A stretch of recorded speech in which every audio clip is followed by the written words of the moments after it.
Hello students, how are you? I hope all of you are well. Today we will learn a very important topic, article. ইংরেজি গ্রামারে article কেন এত গুরুত্বপূর্ণ? কারণ article ইংরেজি বাক্যকে সঠিক, পরিষ্কার এবং অর্থবোধক করতে খুবই গুরুত্বপূর্ণ ভূমিকা পালন করে। আর্টিকেল নাউনটি নির্দিষ্ট না অনির্দিষ্ট তা বুঝিয়ে দেয়। আর্টিকেল ভুল হলে বাক্যের অর্থ বদলে যায়। আর্টিকেল ছাড়া সেন্টেন্স সঠিকভাবে গঠন করা যায় না। কারেক্ট আর্টিকেল ব্যবহার করলে লেখা ও কথা বলা ন্যাচুরাল এবং স্ট্যান্ডার্ড শোনায়। তাই চলুন আজকের ক্লাসে আমরা আর্টিকেল এমনভাবে শিখব যাতে আর কোনোদিন ভুল না হয়। তাই ভিডিওটি স্কিপ না করে সম্পূর্ণ দেখবেন।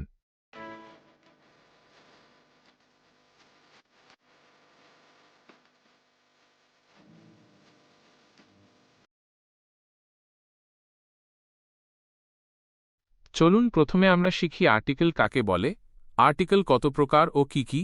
সাধারণত এ, অ্যান এবং দ্য কে ইংরেজি গ্রামারে আর্টিকেল বলা হয়। সহজভাবে বলতে গেলে যে সকল শব্দ কোনো নাউনের আগে বসে সেটি নির্দিষ্ট নাকি অনির্দিষ্ট তা প্রকাশ করে তাকেই আর্টিকেল বলে। নাউন কি তোমরা জানো? তারপরও আমি একবার বলে দিচ্ছি। নাউন হল নামবাচক শব্দ, যেমন কোনো ব্যক্তি, বস্তু বা প্রাণীর নাম। একটি উদাহরণের মাধ্যমে বিষয়টি বোঝা যাক। দিস ইজ আ বুক, এটি একটি বই। এখানে বুক হল একটি নাউন, তাই বুকের ঠিক আগে এ বসেছে। এই এ শব্দটি টেবিলে থাকা যে কোনো একটি বইকে নির্দেশ করছে। এখানে নির্দিষ্ট কোনো বইয়ের কথা বলা হয়নি। আরেকটি উদাহরণ দেখি, গিভ মি দ্য পেন, আমাকে কলমটি দাও। এখানে পেন হল একটি নাউন, তাই তার আগে দ বসেছে। এর মানে হল আমি সব কলম চাচ্ছি না, বরং টেবিলে থাকা বা নির্দিষ্ট কোনো একটি বিশেষ কলম চাচ্ছি। এই উদাহরণগুলি বিশ্লেষণ করলে আমরা সহজেই বলতে পারি আর্টিকেল দুই প্রকার। ১. ডিফিনেট আর্টিকেল মানে নির্দিষ্ট। ২. ইনডেফিনেট আর্টিকেল মানে অনির্দিষ্ট। এখন আমরা জানব ডেফিনেট আর্টিকেল কাকে বলে। যে আর্টিকেল দিয়ে কোনো নির্দিষ্ট ব্যক্তি, বস্তু বা প্রাণীকে বোঝায় তাকে ডেফিনেট আর্টিকেল বলে। ইংরেজি গ্রামারে দি কে ডেফিনেট আর্টিকেল বলা হয়। এটি নাউনের আগে বসে তাকে নির্দিষ্ট করে দেয়। আগেই উদাহরণ দিয়ে বিষয়টি বুঝিয়ে দেওয়া হয়েছে। তারপরও তোমাদের বোঝার সুবিধার জন্য আরেকটি উদাহরণ দিচ্ছি। দ্য বয় ইজ প্লেয়িং, ছেলেটি খেলছে। এখানে যে কেউ নয়, বরং একটি নির্দিষ্ট ছেলেকে বোঝানো হচ্ছে, যার কথা হয়তো আগে বলা হয়েছে। এবার আমরা দেখব ডেফিনেট আর্টিকেল দো কোন সময় ব্যবহার করা হয়। ১. নির্দিষ্ট কোনো ব্যক্তি বা বস্তুকে বোঝাতে যখন আমরা আগে থেকেই পরিচিত বা নির্দিষ্ট কোনো কিছুর কথা বলি তখন দ্য বসে। যেমন I saw a bird, the bird was beautiful, মানে আমি একটি পাখি দেখেছি, ওই পাখিটি ছিল খুব সুন্দর। এখানে প্রথমে একটি পাখির কথা বলা হয়েছে, যে পাখিটি আমি দেখেছি সেটি সুন্দর ছিল। আমার দেখায় সেটি নির্দিষ্ট হয়ে গেছে, তাই দ্য বার্ড বসেছে। ২. যখন সিঙ্গুলার কমন নাউন দিয়ে ওই জাতীয় সবাইকে বোঝানো হয় তখন দো ব্যবহার করতে হবে। যেমন the cow is a useful animal, মানে গরু হচ্ছে উপকারী প্রাণী। এখানে দো শব্দটি দিয়ে কোনো একটি নির্দিষ্ট গরুকে বোঝানো হচ্ছে না, বরং কাউ সিঙ্গুলার কমন নাউন দিয়ে পুরো গরু জাতিকে বোঝানো হচ্ছে যে গরু উপকারী প্রাণী, তাই কাউ এর আগে দো বসেছে। আরেকটি উদাহরণ দেখি, the dog is a faithful animal. Dog একটি নাউন, এখানে দ্য দিয়ে শুধু একটি কুকুরকে নয়, বরং পৃথিবীর সব কুকুরকে বোঝানো হচ্ছে যে তারা বিশ্বস্ত প্রাণী। ৩. পৃথিবীতে যা একটি মাত্র আছে, যেমন চন্দ্র, সূর্য, পৃথিবী, আকাশ ইত্যাদি যা কেবল একটিই আছে, তাদের আগে দ্য বসে। যেমন the sun rises in the east, the earth is round. ৪. নদী, সাগর, মহাসাগর, পাহাড়, বড় বড় প্রাকৃতিক নিদর্শনের নামের আগে দ্য বসে। যেমন the Padma, the Atlantic, the Himalayas. ৫. ধর্মগ্রন্থ ও সংবাদপত্রের নামের আগে দ্য বসে। যেমন the Quran, the Bible, the Times of India. ৬. Ordinal numbers অর্থাৎ ক্রমবাচক সংখ্যা, যেমন ফার্স্ট, সেকেন্ড, থার্ড ইত্যাদির আগে দ্য বসে। যেমন he is the first boy in the class. ৭. Superlative degree, মানে যখন কোনো কিছুর সাথে তুলনা করে সবচেয়ে ভালো বা মন্দ বোঝানো হয় তখন তার আগে দ্য বসে। যেমন Rahim is the best student in the school, Rahim স্কুলের সবচেয়ে ভালো ছাত্র। ৮. ডাইরেকশনস অর্থাৎ কোনো নির্দিষ্ট দিক, যেমন পূর্ব, পশ্চিম, উত্তর, দক্ষিণের আগে দ্য বসে। যেমন the sun rises in the east, সূর্য পূর্ব দিকে ওঠে, কোনো বিশেষ তারিখের আগে দ্য বসে। যেমন the 21st of February is international mother language day, 21শে ফেব্রুয়ারি আন্তর্জাতিক মাতৃভাষা দিবস। মনে রাখবেন, যখনই আপনি কোনো দিক, ইস্ট, ওয়েস্ট, নর্থ, সাউথ বা কোনো তারিখ, ফার্স্ট, সেকেন্ড, থার্ড ইত্যাদি লিখবেন বা বলবেন, তার আগে দ্য ব্যবহার করতে ভুলবেন না। ডেফিনিট আর্টিকেল কি? ডেফিনিট আর্টিকেল দি কোন সময় ব্যবহার করা হয় তা আমরা শিখলাম। এবার আমরা শিখব ইনডেফিনিট আর্টিকেল কাকে বলে। ইনডেফিনিট আর্টিকেল এ অ্যান কোন সময় ব্যবহার করা হয়। আমার আর্টিকেল ক্লাসটি যদি আপনাদের ভালো লাগে তাহলে অবশ্যই লাইক করুন, কমেন্ট করে জানান কেমন লাগলো, আর বন্ধুদের সাথে শেয়ার করতে ভুলবেন না। আর এডুশাইন চ্যানেলে নতুন হলে সাবস্ক্রাইব করুন, পাশে থাকা বেল আইকনে ক্লিক করুন যাতে পরবর্তী ক্লাসের নোটিফিকেশন সবার আগে আপনিই পান।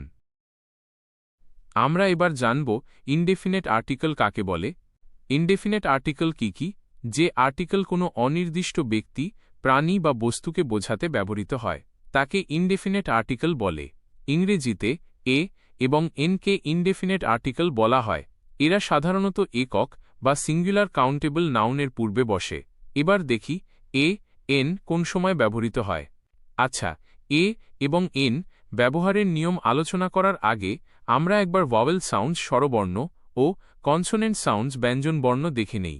ইংরেজিতে এ থেকে জেড পর্যন্ত মোট ২৬টি লেটার্স বা বর্ণ আছে। এর মধ্যে ৫টি ভাওয়েল আর বাকি সব consonant. A, E, I, O, U ৫টি লেটার্স বা বর্ণ হল ভাওয়েল। লক্ষ্য করে দেখুন, ভাওয়েল যখন উচ্চারণ করা হচ্ছে তখন অন্য কোনো লেটার্স বা বর্ণের সাহায্য লাগছে না।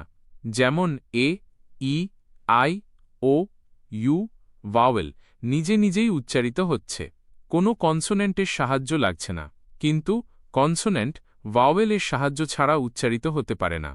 যেমন বি, কে, এম। লক্ষ্য করুন, যখন বি উচ্চারিত হচ্ছে তখন বি কনসোনেন্টের শেষে ই ভাওয়েল সাউন্ড উচ্চারিত হচ্ছে। আবার এম কনসোনেন্ট উচ্চারণ করলে এম এর আগে এ ভাওয়েল সাউন্ড আসছে। এতে আমরা পরিষ্কারভাবে বুঝতে পারলাম কনসোনেন্ট ভাওয়েলের সহযোগিতা ছাড়া উচ্চারণ সম্ভব নয়। তাই বলা হয় লেটার বা বর্ণ দেখে নয়, সাউন্ড বা ধ্বনি শুনে বুঝতে হবে কোথায় এ বা এন বসবে। এবার যদি আমরা এ এবং এন এর ব্যবহার শিখি তাহলে বুঝতে বেশ সুবিধা হবে। এবার আমরা প্রথমে দেখব এর ব্যবহার। সাধারণত শব্দের প্রথম অক্ষর কনসোনেন্ট সাউন্ড হলে তার আগে এ বসে। যেমন এ বুক, এ বয়, এ কার। আরও ২টি উদাহরণ দেখুন। I study in a university, he gave me a 1 rupee note. আমরা নিয়মের মধ্যে শিখেছি ভাওয়েলের আগে এন বসে, কিন্তু ইউনিভার্সিটি এবং 1 শব্দ দুইটির শুরুতে ভাওয়েলের আছে, কিন্তু এ কেন বসল? মজার ব্যাপার হল বর্ণ দেখে নয়, ধ্বনি শুনে নির্ণয় করা হয়েছে। তাই নিয়ম অনুযায়ী এ বসেছে। তাহলে এ আবার কোনো নিয়ম হল শব্দের শুরুতে যদি vowel A, E, I, O, U থাকে কিন্তু তার উচ্চারণ যদি ইউ বা ওয়ার মতো হয় তখন তার আগে এ বসে। ইউনিভার্সিটি উচ্চারণ ইউ দিয়ে শুরু হয়েছে এবং 1 রুপি উচ্চারণ ওয়া দিয়ে শুরু হয়েছে, তাই শব্দ দুইটির আগে এ বসেছে। আবার একক কোনো ব্যক্তি বা বস্তুর সংখ্যা বোঝাতে এ ব্যবহৃত হয়। যেমন আই হ্যাভ আ কার, আমার একটি গাড়ি আছে। এ বসানোর আরেকটি নিয়ম হল সংক্ষিপ্ত শব্দের প্রথম অক্ষরটি উচ্চারণ করতে যদি কনসোনেন্ট সাউন্ড আসে তবে তার আগে এ বসে।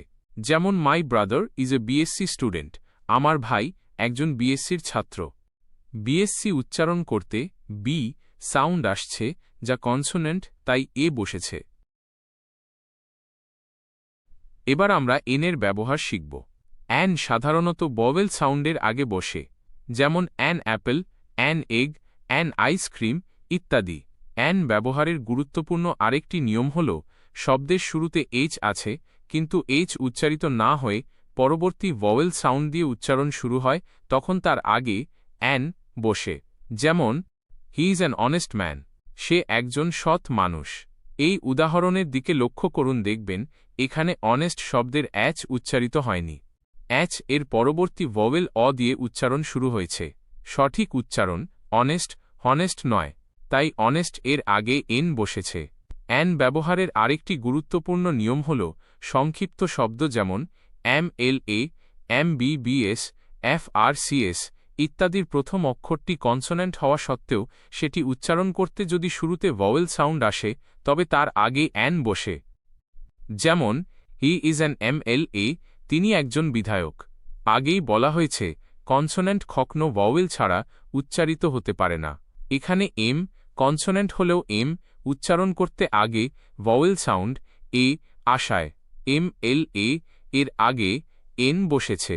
আশা করি এই ভিডিওটি দেখার পর আর্টিকেল সম্বন্ধে তোমাদের ধারণা সম্পূর্ণ পরিষ্কার হয়ে গেছে। কোথাও বুঝতে অসুবিধা হলে স্কিপ না করে সম্পূর্ণ ভিডিওটি আবার দেখুন অথবা কমেন্টে জানান।